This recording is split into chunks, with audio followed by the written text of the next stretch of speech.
Salam anti korupsi.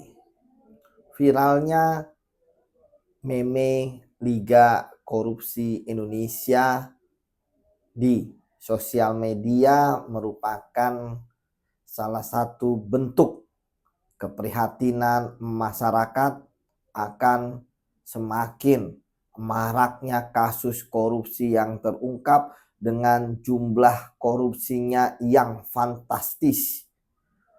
Dulu kita hanya berpikir korupsi puluhan miliar, ratusan, hingga triliunan, namun masih ada angka 1 digit ataupun 2 digit.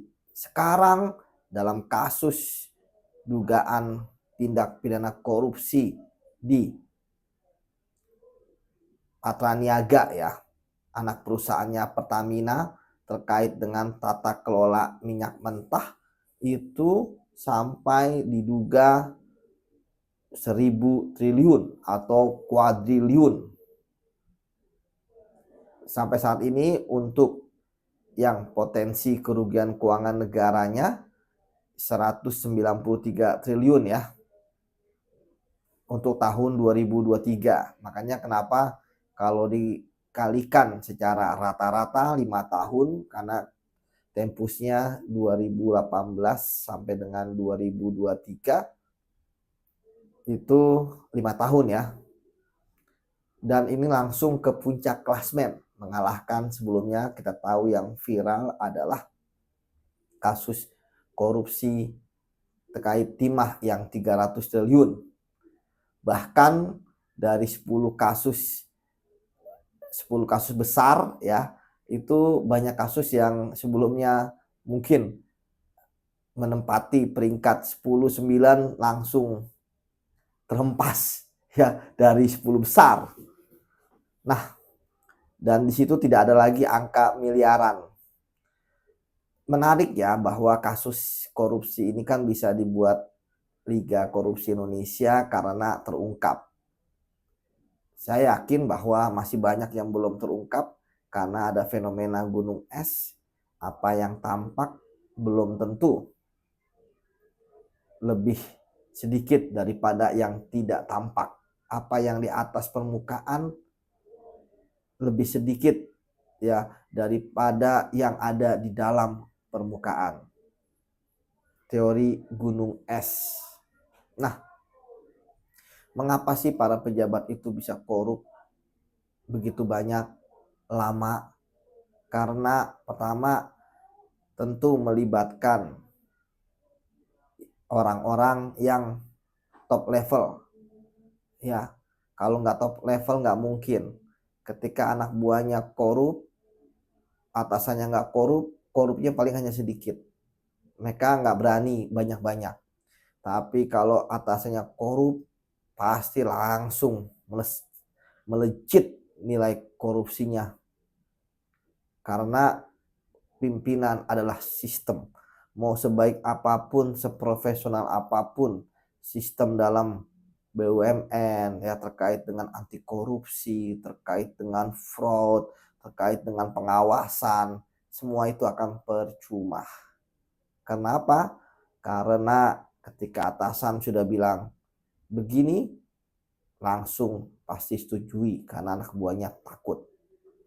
Itu sebabnya maka kasusnya pun baru terungkap bertahun-tahun, nggak di tahun pertama atau di pertama kali mencoba. Dan orang-orang ini merupakan koruptor yang tentu bukanlah yang pengecut ya, tapi mereka berani untuk korup walaupun undang-undang Indonesia terkait anti korupsi itu sebenarnya keras ya, tapi mereka melihat bahwa ternyata masih bisa ada peluang, ada celah ya. Kemudian juga ya dalam pikiran mereka adalah selama masih berkuasa, selama masih punya kesempatan, selama masih punya jabatan, selama masih punya sarana dan prasarana dalam jabatan mereka, disitulah mereka akan selalu korup. Kemudian yang paling menarik adalah bahwa koruptor mereka bukan hanya sekedar mementingkan keluarga mereka, kroni mereka, circle mereka, mereka juga tidak pernah memikirkan nasib rakyat. Mereka hanya tahu bagaimana menumpuk kekayaan dari hasil korupsi. Sampai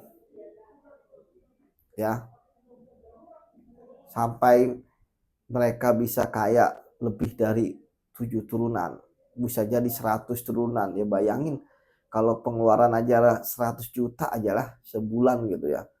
Orang korupsi 1 triliun seperti waktu itu ditemukan di salah satu rumah ya, total hampir 1 triliun ya untuk satu orang terkait dengan kasus di pengadilan. Itu dia bisa berapa ratus tahun gitu kan, seperti itu. Namun sekali lagi bahwa kalau nggak ada pembenahan, nggak ada perbaikan sistem, nggak ada penempatan orang-orang berintegritas yang nggak hanya berpikir korup, nggak hanya berpikir dirinya sendiri, keluarganya atau kroninya yang ingin memperkaya diri sendiri, orang lain atau suatu perusahaan, nggak akan bisa diberantas.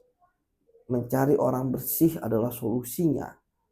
Sistem sebaik apapun tadi saya katakan akan berantakan ketika yang dilawan adalah orang yang korup. Sistem yang mencoba untuk mencegah korupsi tidak akan berguna. Jadi kembali lagi bahwa solusinya adalah bagaimana orang-orang baik ditempatkan di posisi-posisi yang rawan korupsi sehingga bisa membenahi, walaupun memang masih ada potensi mereka akan terlibat ya masuk ke sistem jadi parah gitu ya, tapi setidaknya ya ada kesempatan untuk memperbaiki. Saya paham bahwa ya kalau nggak orang buruk di tempat-tempat yang ada sumber cuannya, uangnya banyak, tentu aliran uang nggak akan mengalir kemana-mana. Tentu nggak akan ada uang setan, nggak ada kan uang siluman, nggak akan ada uang-uang non budgeter, ya nggak akan bisa memberikan aset, nggak akan bisa tadi memperkaya diri mereka. Mereka nggak pernah puas akan gaji mereka, walaupun sudah miliaran. Apalah itu bagi mereka? Ya seperti saya katakan, para koruptor ini mereka seperti orang yang ingin hidup selamanya. Ya kemudian juga ada juga mereka berharap bahwa setelah mereka berhasil memuluskan korupsi di tempat tersebut, mereka pindah tempat, mereka akan mendapatkan tempat yang layak, bahkan dianggap berprestasi. Padahal korup, ya prestasinya ya secara formil mungkin peningkatan kinerja dan lain sebagainya, kemudian dapat promosi, tapi di bawah itu, di bawah tanahnya adalah mereka memberikan uang yang sangat banyak dari hasil korupsinya mengalir sampai jauh. Itulah teman-teman bahwa pemberantasan korupsi kalau nggak dilakukan dengan penegakan hukum ya dan juga penempatan orang-orang yang bersih dan berintegritas akan sangat sulit untuk kita bisa realisasi. Bahkan kalau mau lebih sarkas, bermimpi pun untuk mengurangi korupsi tidak akan bisa. Salam anti korupsi.